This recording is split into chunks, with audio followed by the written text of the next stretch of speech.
Assalamualaikum warahmatullahi wabarakatuh.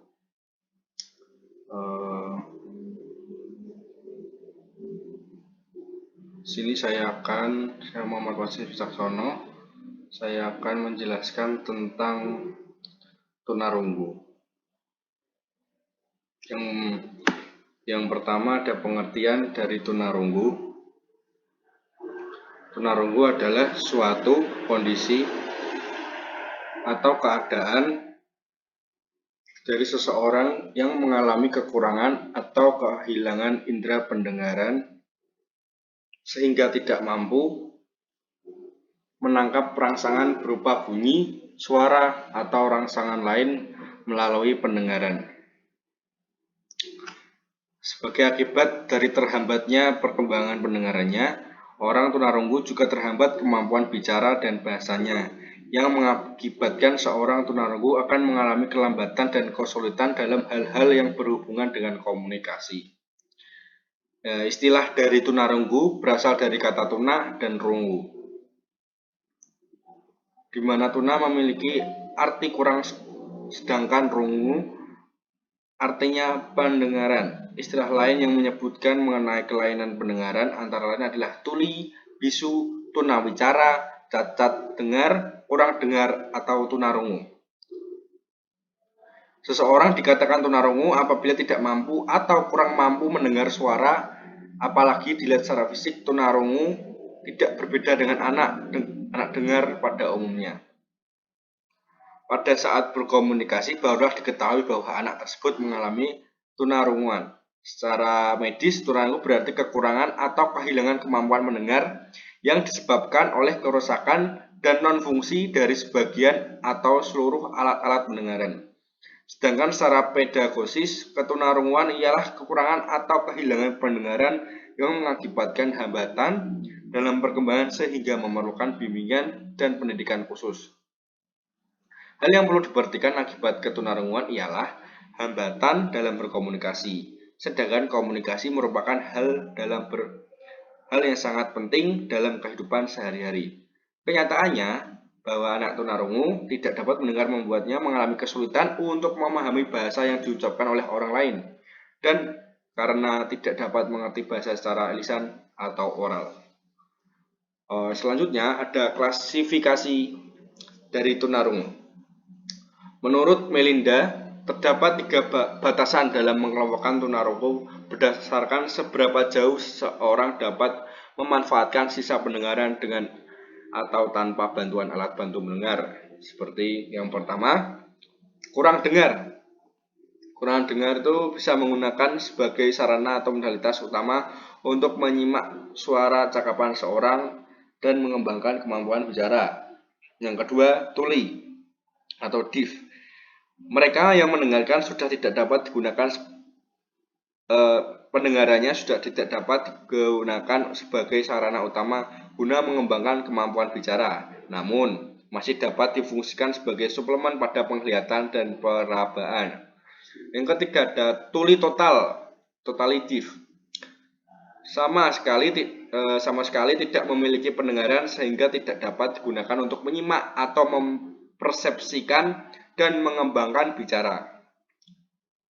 Lalu ada pendapat lain dari Winarsih, berdasarkan tingkat kemampuan pendengaran yang dinyatakan dalam intensitas suara mendengarkan dengan satuan dB atau disabel, tunarungu dikelompokkan menjadi beberapa kategori. Yang pertama, kategori 1, kehilangan 15-30 dB, mild hearing losses atau ketunarunguan ringan. Daya tangkapnya terhadap suara masih normal. Yang kedua, kelompok kedua, kehilangan 31-60, moderate hearing loss atau ketunarunguan sedang dan daya tangkapnya terhadap suara cakapan manusia hanya sebagian.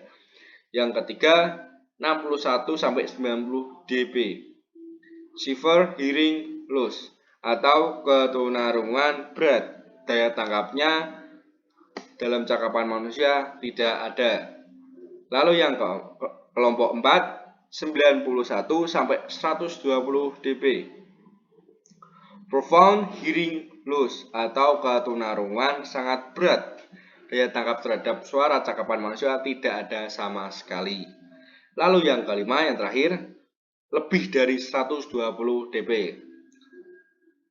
Daya tangkapnya terhadap suara manusia tidak ada sama sekali.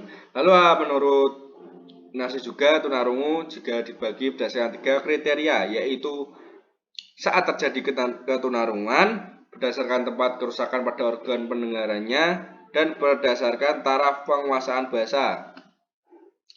Berdasarkan sifat terjadinya, yang pertama berdasarkan sifat terjadinya ada ketunarungan bawaan. Artinya ketika lahir sudah mengalami ketunarungan dan indera pendengarnya sudah tidak berfungsi lagi. Yang kedua, ketunarungan sejak lahir, artinya tunarungu sejak anak lahir diakibatkan oleh kecelakaan atau suatu penyakit. Yang berdasarkan tempat kerusakan, kerusakan pada bagian telinga luar dan bagian tengah sehingga menghambat bunyi-bunyi yang akan masuk ke dalam telinga, disebut tuli konduktif. Yang kedua, kerusakan pada telinga dalam sehingga tidak dapat mendengar bunyi atau suara, disebut tuli sensoris. Lalu yang berdasarkan taraf penguasaan bahasa. Yang pertama, tuli prabahasa. Mereka yang menjadi tuli sebelum dikuasai suatu bahasa dari usia 1,6 tahun, artinya anak menyamakan tanda sinyal tertentu seperti mengamati, menunjuk, meraih, dan sebagainya, namun belum membentuk sistem lambang. Lalu yang kedua ada tuli bahasa. Mengalami tuli setelah menguasai bahasa yang itu telah menerapkan dan memahami sistem lambang yang berlaku di lingkungan. Selanjutnya ada deteksi tunarungu.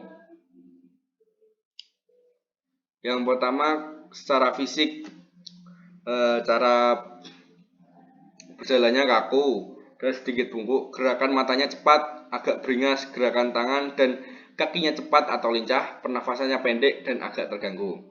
Secara intelijensi, secara potensial itu anak tunarungu itu tidak berbeda dengan anak normal lainnya. Tapi secara fungsional, intelijensi anak tunarungu di bawah anak normal disebabkan oleh kesulitan anak tunarungu memahami bahasa karena terbatasnya pendengaran. Anak ini sulit menangkap pengertian yang abstrak. Sebab menangkap pengertian yang abstrak diperlukan penangkapan yang baik akan bahasa lisan maupun bahasa tulisan. Tidak semua aspek intelijensi anak tunarungu terhambat. Yang mengalami hambatannya hanya bersifat verbal, misalnya dalam merumuskan pengertian, menarik kesimpulan, dan meramaikan kejadian.